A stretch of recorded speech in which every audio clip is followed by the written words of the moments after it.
हरियाणा की राजनीति और विशेषकर पंचकुला नगर निगम चुनाव की सरगर्मियों के बीच में ये मुलाकात काफी अहम मानी जा रही है। मुख्यमंत्री के राजनीतिक सलाहकार तरुण भंडारी ने भाजपा उम्मीदवारों के साथ बैठक कर जीत का जो भरोसा जताया है वो आगामी चुनावों के लिए पार्टी के आत्मविश्वास को दर्शाता है। भाजपा इस मुद्दे को भुनाकर महिला मतदाताओं के बीच में कांग्रेस की छवि को नकारात्मक रूप में पेश करने की कोशिश कर रही है। सर सामने और हमारे मेयर के कैंडिडेट वही लोग हैं जिन्होंने पार्टी की लगातार सेवा करी है और बड़े उपयुक्त उम्मीदवार आए हैं जो जनता की सेवा करी है। आपका नाम कई दिन चला जी, इसके पीछे की केमिस्ट्री क्या थी?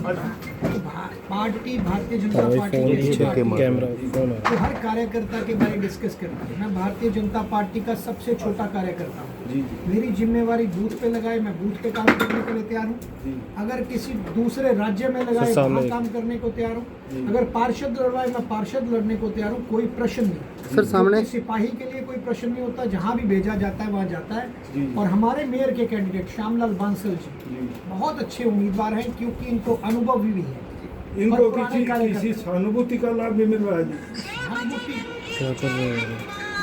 सहानुभूति होनी भी चाहिए सामने। मतलब इसके पीछे का कहानी ये है कि क्योंकि पार्टी के विपरीत परिस्थितियों में जो व्यक्ति आपके साथ बुरे वक्त में खड़ा हो पार्टी उसका साथ देती है। तो आज इनका वक्त है।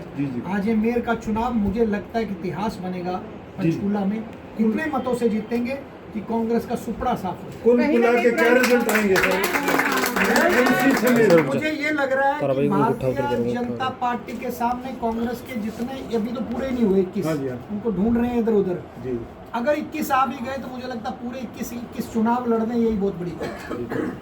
काफी पुराने कार्यकर्ता है श्यामलाल बंसल जी, काफी समय से बीजेपी में रहे हैं, क्या कह रहे हैं और आज कैंडिडेट है। बिल्कुल पार्टी में लगातार निरंतर इनकी सेवा है। इनकी पार्टी ने जहाँ भी जिम्मेवारी लगाई वहाँ इन्होंने जिम्मेवारी का बखूबी उसको निभाया है और ऐसे कार्यकर्ता को आज मान सम्मान मिला है। इससे ऊपर खुशी कुछ नहीं हो सकती। सभी कार्यकर्ता खुश हैं, सभी नेता खुश हैं, पार्टी खुश है और जनता भी खुश है। तो सर कुछ जो कैंडिडेट थे उन्होंने जो है टिकट ना मिलने के कारण नाराज नजर आ रहे हैं, दूसरी पार्टी में जाने की तैयारी कर रहे हैं, कुछ अपने आजाद उम्मीदवार खड़े हैं। कोई नहीं जाता जो भारतीय जनता पार्टी का वो कार्यकर्ता, कभी भी सच्चा कार्यकर्ता किसी दूसरी पार्टी में नहीं जाएगा। अभी तो कांग्रेस के कई लोग इधर आना चाह रहे हैं। आप देखिए हमारे पास 200, 250, 250 लोगों की लिस्ट थी जिसमें से हमने 20 उम्मीदवार चुने थे।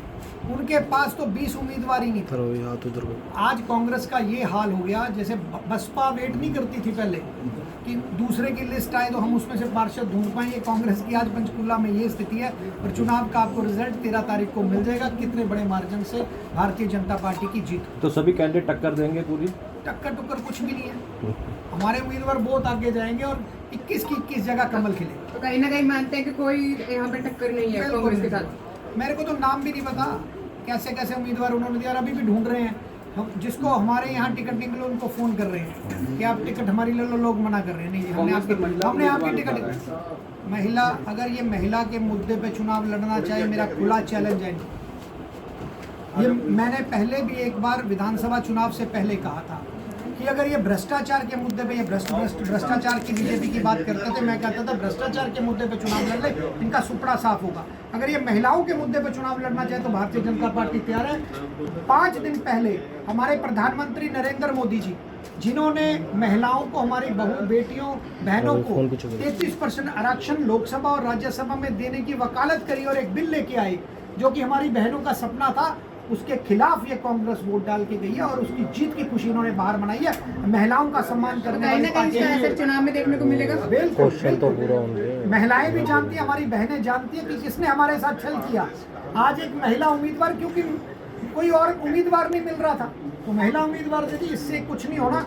पूरे देश में जहाँ नेतृत्व मिलना था, हमारी हर तीसरी महिला संसद में होती, विधानसभा में होती, हर जगह होती है। और दूसरी तरफ पंचायतों में महिलाओं, हमारी बहनों को आरक्षण किसने दिया? भारतीय जनता पार्टी की सरकार ने 50% आरक्षण दिया। हमारी महिलाएं आज पंच, सरपंच, जिला परिषद और ब्लॉक समिति की मेंबर है। ये कांग्रेस तो फालतू की बातें करती, इनसे तो अपने विधायक नहीं बचते। 37 विधायक इस जनता ने बना के भेजे थे और 25% विधायक इनके खिलाफ, इनके मुंह पे वोट डाल के, भूपेंद्र सिंह हुड्डा जिन्होंने टिकट बांटे थे वो खुद एजेंट थे, उनको दिखा के वोट कि हम भारतीय जनता पार्टी को वोट डाल के जा रहे हैं। इस तरह के हालात इस पार्टी के, इसका कुछ नहीं। भंडारी जी, इस सिनेरियो में एक नाम बीच में उभर के आया, मिस्टर आलूवालिया का। उस संदर्भ में थोड़ा सा क्लियर करेंगे, क्या पोजीशन क्या थी? ऐसे हमारे प्रदेश के अध्यक्ष ने मैं कहा था कि कोई भी भारतीय जनता पार्टी में अच्छा आना चाहे तो उसका स्वागत है, पर कोई कमिटमेंट के साथ आए वो नहीं, क्योंकि हमारे पास खुद के पास इतने बड़े बड़े उम्मीदवार हैं। तो अगर आलूवालिया जी आज हमारी पार्टी में आते हैं तो उनका स्वागत है। बांसल जी भी ज्वाइन कराएंगे, हमेशा हमारे प्रदेश अध्यक्ष भी ज्वाइन कराने के लिए आदित्य आए। पद भी देने की बात चल पद भारतीय जनता पार्टी में ऐसा नहीं मिलता, काम करने के बाद पद मिलता है। जो श्यामलाल बांसल जी से पूछ लो कितना समय हो गया, इनको पूरा जीवन लगाया तो आज मेयर की टिकट मिली है। आए मालिया जी, तो उनका भी स्वागत है। भंडारी जी, एक आखिरी सवाल है। विपक्ष के पास एक बड़ा मुद्दा है कथित 160 करोड़ घोटाले का नगर निगम में, कैसे देखते हैं आप? ऐसा है, ये घोटाला किसको कहते हैं? जो किसी ने 160 करोड़ रुपए खा लिया। जिस दिन मुख्यमंत्री जी के संज्ञान में ये बात आई, 2 दिन में रिकवरी हुई है। 1 रुपया भी आज जनता का बाहर नहीं है। और आज कांग्रेस के समय में जब घोटाला ऐसे होते थे तो 10-10 साल उसकी रिपोर्ट भी नहीं आती थी। ये वो सरकार है जिसने 24 घंटे में वो एक जितना भी पैसा था वो हमारे अकाउंट में है, और जो दोषी थे उनको किसी को भी बख्शा नहीं है। और आगे भी सीबीआई को इंक्वायरी दी है, सीबीआई आज इसकी जांच कर रहा है, और जो भी दोषी होंगे, बड़े से बड़ा हो, छोटे से छोटा हो, कोई नहीं बचेगा।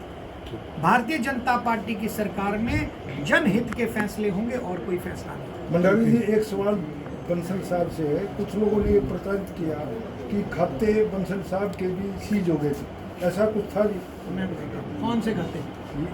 इसी मसले में कोई इन तक आँच आई कोई?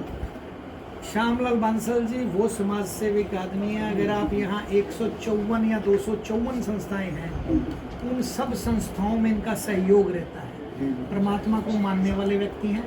आज तक पिछले मेरे ख्याल 50-60 वर्ष से यहाँ रह रहे हैं, 1 रुपए का भी कोई इल्जाम लगा दे, खाते सीज किसके, कई बार मेरे अकाउंट में कम पैसे होते हैं वो भी सीज हो जाता है। नहीं, वो कौन से अकाउंट लोगों ने प्रचारित किया इस बात को, क्लियर करना तो जो इसलिए जो कॉर्पोरेशन से पेमेंटें हुई थी, जो उस अकाउंट से, उस बैंक से जो पेमेंट हुई थी, उन सबके हुए। जिसने पेट्रोल खरीदा उसके भी हो गए, जिसने जूते खरीदे उसके भी हो गए, जिसने पेमेंट ली उसके भी। हमने तो काम की पेमेंट ली, वहाँ जाकर क्लियर हो गए, खाते खुल गए। तो किसी के साथ नहीं, वो वहाँ पे 2500-2600 खाते सील हुए, जिसके 200 रुपये अकाउंट में भी गए हैं। वो तो कोई मुद्दा नहीं, वो तो हमारा तो सारा क्लियर होकर गया तभी तो खाता खुला। ये तो दान पुण्य करने वाले आदमी ये तो काम की पेमेंट आई है, उसका वोचर लगा है, सारा कुछ हुआ है। 1-2 दिन खाते बंद हुए होंगे तो मंदिर वाले। पंचकुला में भाजपा ने अपनी चुनावी मशीनरी को पूरी तरीके से सक्रिय कर दिया। तरुण भंडारी का यह बयान न केवल कार्यकर्ताओं में जोश भरने के लिए बल्कि कांग्रेस के खिलाफ एक बड़ा परसेप्शन बनाने की रणनीति का हिस्सा भी